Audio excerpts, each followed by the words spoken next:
Good evening. You are watching the news from the Sultanate of Oman television. First, the headlines. Ministry of Health opens the National Hyperbaric Center.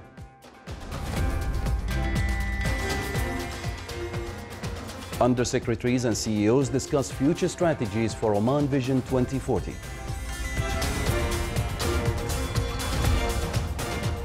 And the Arab-led coalition in Yemen controls Hodeidah airport and continues to attack pockets of Houthi resistance nearby.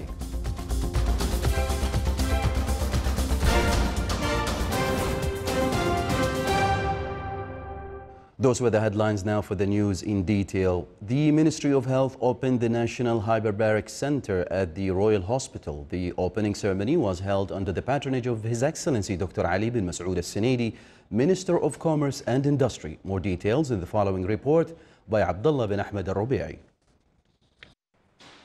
The National Hyperbaric Center came in response to His Majesty's Sultan Qaboos' directions towards specialized healthcare services. We got two types of different chambers, multiplace and monoplace. And usually we use the monoplace for the emergency cases. The conditions treated in the hyperbaric chamber, for example, decompression sickness, carbon monoxide poisoning, enhancement of healing in selected problem wounds. The modern medicine branches, which provides pure oxygens at an ambient pressure higher than atmospheric pressure at the sea level. This treatment helps the body tissue to regenerate, especially the tissue that is exposed to damage due to chronic diseases, radiation, or burns. It's also used as a complementary therapy for diabetic foot and ulcers, besides infections caused by microbes. This fully equipped center is built on an area of 851 square meters and consists of several facilities including medical record section, examination room and 3 rooms for diagnosis and treatment. The main room of the center has 3 hyperbaric oxygen therapy HBOT devices, which are the latest of its kind at the international level. 2 of the devices are accommodated up to 12 persons and the other device is intended for 1 person only. The center, which started operation earlier this year, is compatible with all safety procedures and systems. This particular center will assist in providing necessary treatment for all those specialty conditions. Abdullah bin Ahmed al-Rubi'i, Sultanate of Oman Television, Muscat. In order to engage high management at both the public and private sectors in a meaningful discussion and collaborative effort in contributing to Oman Vision, Undersecretaries and CEOs discussed the progress report on drafting Oman Vision 2040. They also deliberated on relevant trends and strategic goals for Oman Vision 2040, which was the accumulative result of a chain of forums that were held in various governorates of Oman, focusing on the social and economic aspects. The discussions highlighted 3 focal areas: human and community, economy and development, and governance and institutional performance, in order to engage all sectors and the local community in shaping Oman Vision. The discussions came in continuation of a succession of initiatives and meetings organized by Oman Vision 2040 office, such as Future Media Initiative and All Oman Initiative, engaging more than 3,000 participants across the country.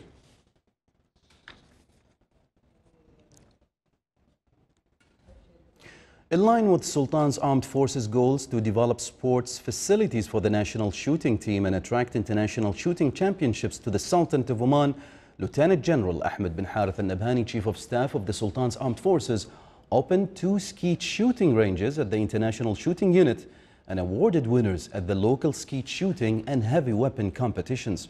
The Lieutenant General also visited the project sites for light weapon shooting range and the Olympics complex to follow up with the latest updates.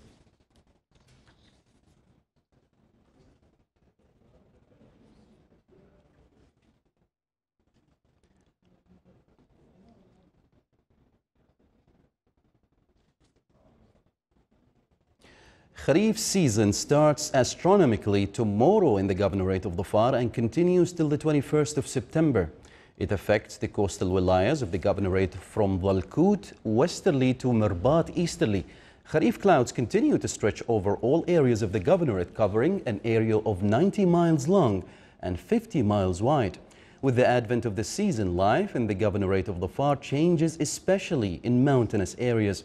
Camel breeders move from mountains to the plains to protect pasture during Kharif season and their camels from shipping during rainfall. Various public and private establishments completed its preparations to receive the governorate's visitors during the season. Salalah Tourism Festival, the most significant event during Kharif season, will start in mid-July with various activities and events.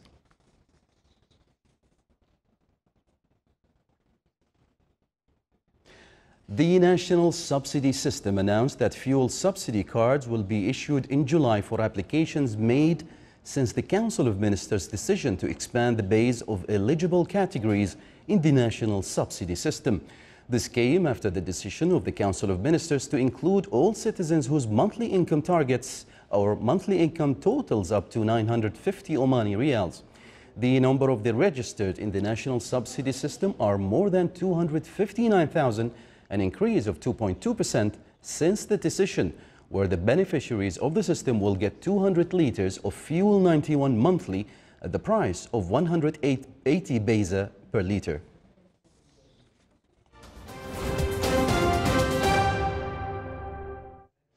The Arab-led coalition in Yemen has seized control of Hodeidah airport and continues to attack pockets of Houthi resistance nearby. Residents said clashes at the airport have decreased, but coalition warplanes were bombing positions held by the Houthis as the group dug in to defend Hodeidah, its sole port and the lifeline for millions of Yemenis.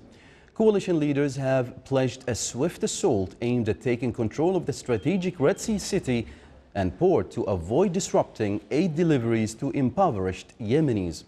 A coalition spokesman said Hodeidah port is operating as normal and the movement of ships is smooth with no hindrances.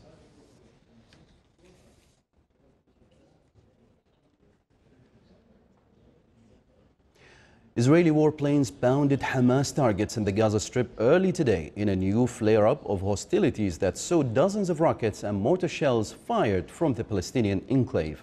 A military spokesman said all targets belonged to Hamas's military wing, the Izz ad-Din al-Qassam brigades, and the strikes were more intense than in previous sorties.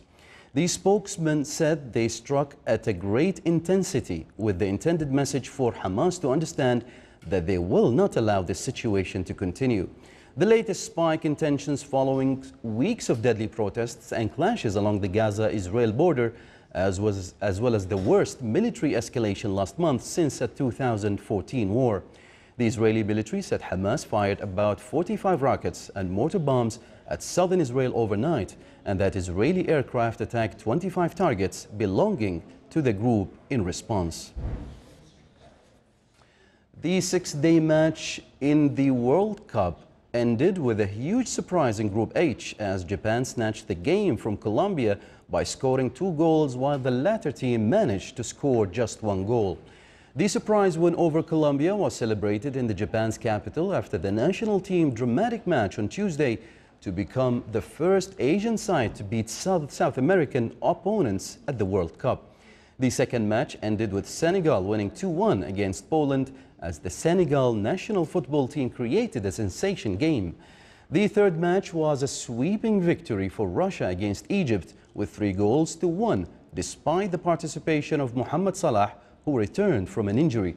Today's match ended with Portugal winning 1-0 against Morocco, and Saudi Arabia is currently playing a match against Uruguay, while the third match will start at 10 p.m. between Iran and Spain.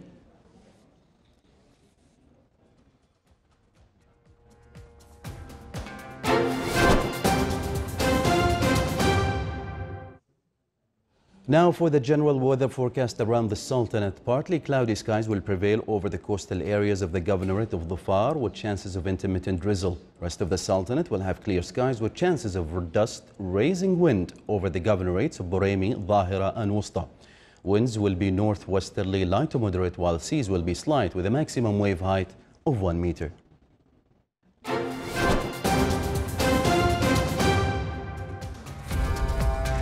This is the Sultanate of Oman Television. Before we end tonight's bulletin, here are the main points once again.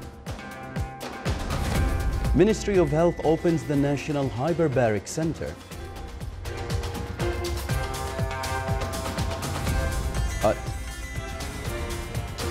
Undersecretaries and CEOs discuss future strategies for Oman Vision 2040.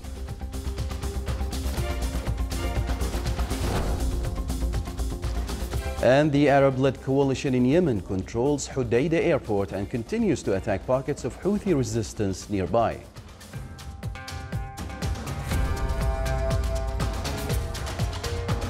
With that, we come to the end of tonight's news bulletin. From all of us here at the newsroom and the studios, it's good night.